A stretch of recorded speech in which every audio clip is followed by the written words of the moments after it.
Draft season is finally here, and what better way to start than to watch the player who I find to be the most entertaining in this entire 2023 draft class, Alabama's Brian Branch. In his 3 seasons with the Crimson Tide, Branch took about 1,700 snaps on defense, over 1,200 of which came at nickel. By aligning him close to the line of scrimmage, Branch's coaches asked him to play a key role against both the pass and the run, which gave us a great look into what he brings to the table as a prospect. Now, slot corners and box safeties are very often limited against the run by their lack of size. Most 190-pound defensive backs simply can't win a battle with a 220-pound running back between the tackles on a consistent basis, and even less can take on a 300-pound pulling lineman without losing ground at the point of attack. But Brian Branch isn't most defensive backs. Despite weighing in at just 193 pounds, he's in a category of his own when it comes to fitting the run and tackling the ball carrier as the nickel. Among SEC defensive backs who played at least 500 snaps in 2022, Branch's missed tackle rate of just 3.3% ranked first, as well as his 24 total stops in run defense and his run stop rate of 7.8%. No defensive back in the country came close to this level of production and efficiency at the line of scrimmage, and when you turn on the tape, you can see why. Here, Auburn is in a wildcat formation with running back Jarquez Hunter lined up behind the center and quarterback Robbie Ashford to his left. Bama deployed their typical nickel personnel with Branch aligned in the slot on the strong side of the formation, and post-snap, he did a great job of recognizing and attacking this run concept. Auburn pulled their left guard to kick out the edge, a block that Branch didn't even hesitate to take on hard despite his significant size disadvantage. As expected, Branch got steamrolled, but he welcomed the contact, and the aggressiveness with which he took on this block squeezed the gap for the running back, holding the run to a loss of 1 yard. Branch approaches pulling linemen without an ounce of fear. No matter your size, he's gonna hit you as hard as he can. He matches a fiery playstyle with sound tackling skills and the ability to win leverage battles at the point of attack, which you can see here on this play from Bama's bowl game against Kansas State.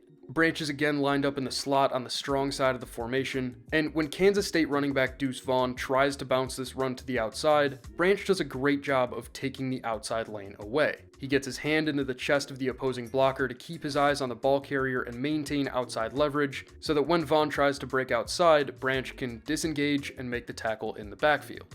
In an effort to get him around the ball as much as possible, Branch was asked to blitz quite a bit last season, 44 times to be exact, and on those pass rush reps, he displayed a really impressive ability to time the snap. Because he's usually coming from depth when rushing the passer, Branch can build up a little bit of speed if he properly times the snap, which, more often than not, he does.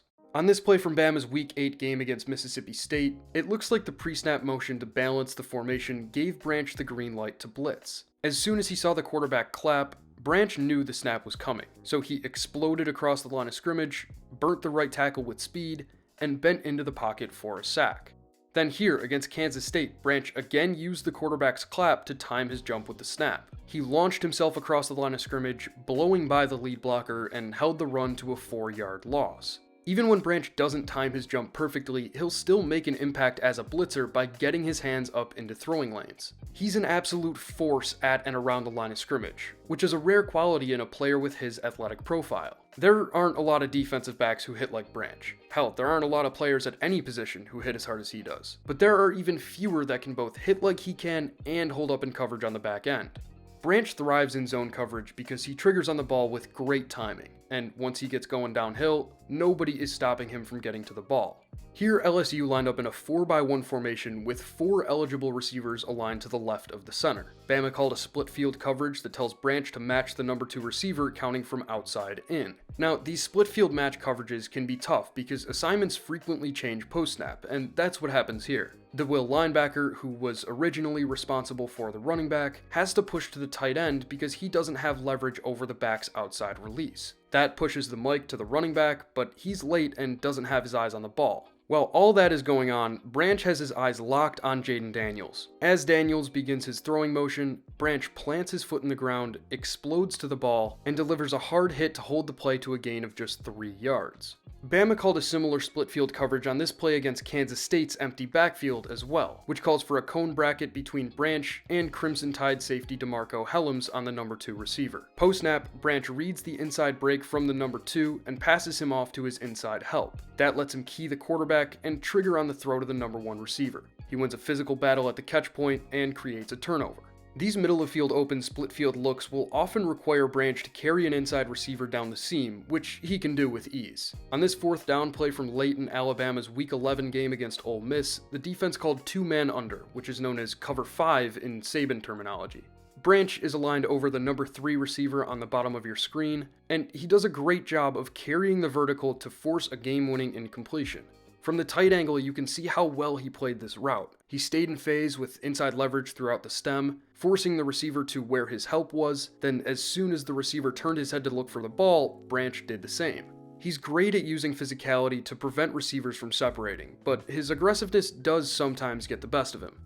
On this play from back in Week 2 against Texas, Branch lined up over the number 2 receiver, Xavier Worthy, and Bama called match cover 3, which told Branch to match Worthy on anything vertical. Worthy's speed release ate up the cushion, and Branch was late to open his hips. As Worthy blew by him on this deep post, Branch tried to get physical, but that just allowed Worthy to separate even more. Luckily for Branch, Worthy couldn't come down with the catch. But this play is cause for concern in how he'll fare when he has to man up on a receiver without help over the top. Ideally, you'd put him in a role that prevents him from ever being on an island. But the NFL's best offensive minds can pretty much always exploit a liability in man coverage. Branch will need to improve as a man-to-man defender in order to reach his full potential at the next level. But a system that requires him to man up frequently is setting him up to fail. And the same goes for a system that requires him to play the role of a post safety.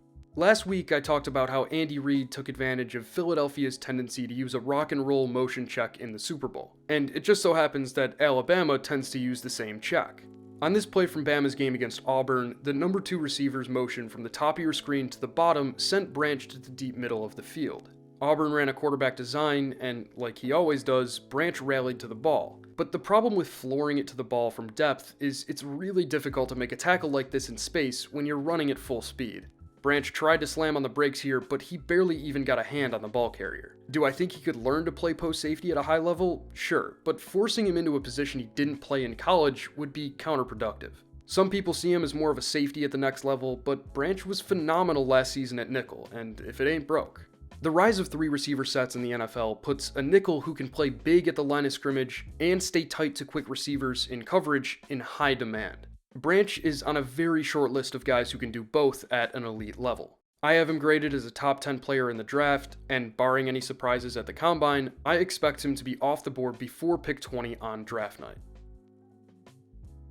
But that's going to do it for the first scouting report of the season. I will be back soon, most likely to cover one of the quarterbacks, so let me know in the comments who you'd like to see first. But that's all I've got for today, so until next time, peace.